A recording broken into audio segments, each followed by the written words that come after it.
I learned complete Hiragana in 3 days.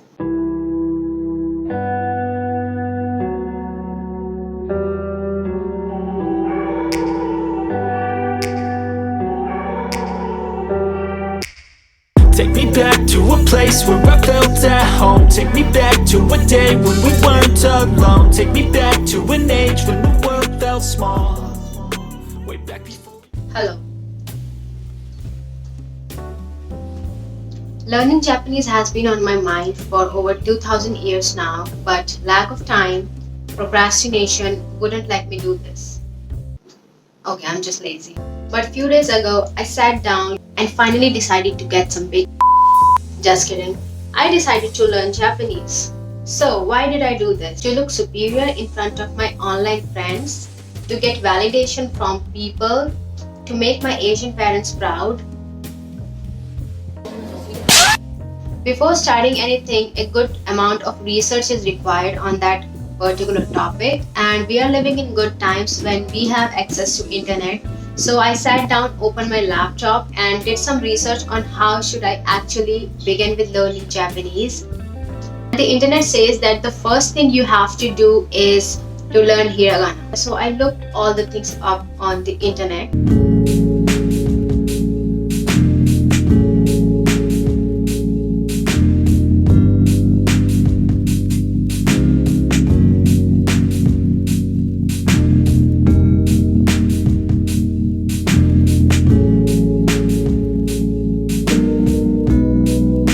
Japanese language uses these three systems: hiragana, katakana, and kanji. Hiragana is basically like the vowels a, I, U, E, O. Secondly, when the consonants are paired with vowels like ka, which makes it ka, and then ki, which makes it ki. And similarly, like there are a lot of rows for the complete hiragana. Secondly, there is katakana, which is used for foreign words like coffee or computer. It has like the same words, but it's just written differently.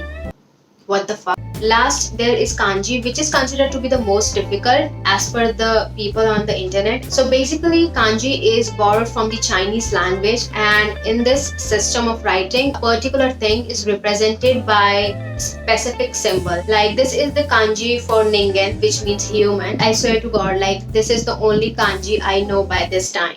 That was like a little bit of introduction.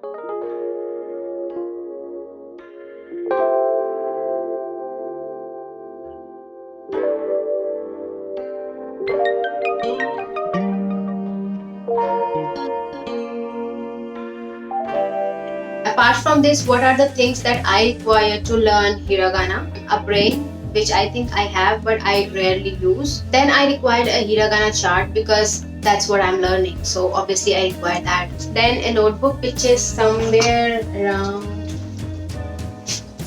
here. I even have the complete hiragana chart on my notebook. So I hope you can see that. Last thing that I required was my mobile and my laptop because they are important, even more important than breathing or eating food. So yeah, that's pretty much all what I required. So where did I actually begin learning writing and reading hiragana from? It's from YouTube only. I started by learning the characters, picturizing them into something that will be like easy for me to remember. Apart from memorizing the hiragana, writing them correctly is very important too. For learning the stroke order, I watched some tutorials and they had like the complete lectures on how you should correctly write a particular hiragana. So see these lines, like the strokes, they go from up to down and some of them go from left to right. So they explain you like how exactly you should write these characters. And the stroke order differs for every hiragana character. For example, you are writing a, which is the first hiragana. So you go like this and not like this or like in any other way. So these lectures were pretty helpful in providing all the basic information on how to actually write that letter in hiragana. As I told you that I learned the entire hiragana in 3 days. So like per day I used to learn these characters for like 3 to 4 hours or maybe 5 sometimes. I actually didn't keep track of the time, but this is like a rough approximation.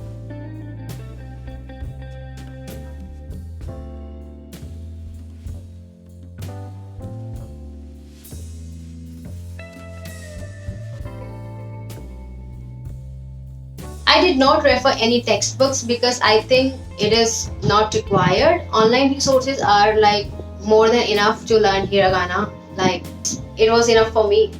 At the beginning, everyone is quite motivated to learn new things and it seems pretty easy, but as they keep on getting trickier, you actually start questioning your existence. This also happened with me 2 times. First, some hiragana look really similar. Just like here, take a look at these two hiragana. They look very similar with slight difference. In the same manner, if you take a look at these two characters, there is this little thing which confused me. Basically, if you cannot picturize the hiragana very well, so this is going to be like little bit tough and it's going to be a bit more time consuming than you actually expected. So here's the second thing. First, you need to start with 46 basic hiragana, but that's a lie. There are more. So it's called duck 10, which is the same hiragana characters but with slight changes.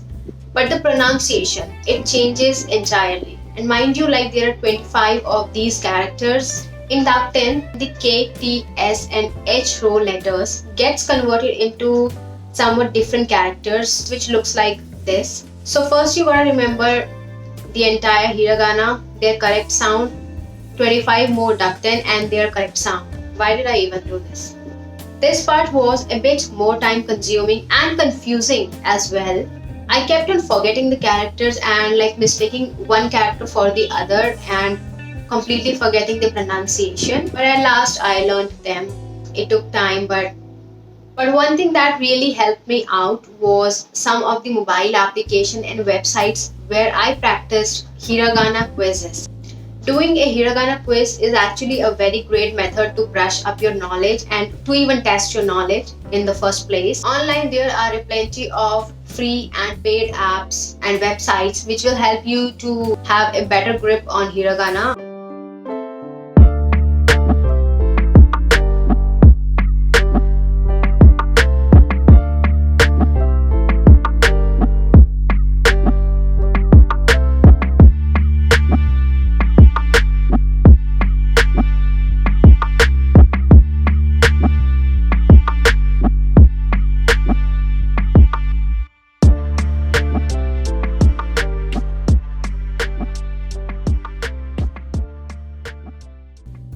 At this day and time where this video is recorded, I have the complete knowledge of the basic hiragana and 25 duck 10. There are also combination hiragana which I haven't learned yet. At this point, I'm not sure whether I want to learn them or not, but yes, I'll keep you updated. So what I learned from this entire thing, that it's not that tough to learn hiragana and you also don't have to do it in 3 days. You can like take your time, go at your own pace, whatever seems suitable with you. Even after learning hiragana in 3 days, I do go through the hiragana chart at least like once or twice a day and like also do these quizzes on various websites. And if you're doing the quizzes, like a hiragana pops up, so you can like immediately recognize that, oh, it's the hiragana for ka or ga or whatever it is. But yes, I'm happy that I learned this because there's no specific reason. I'm just happy. If you all have any questions you want to ask about this, then go to the comment section and ask them. So that's it for today's video. Take care, have a great day, and I'll see you soon.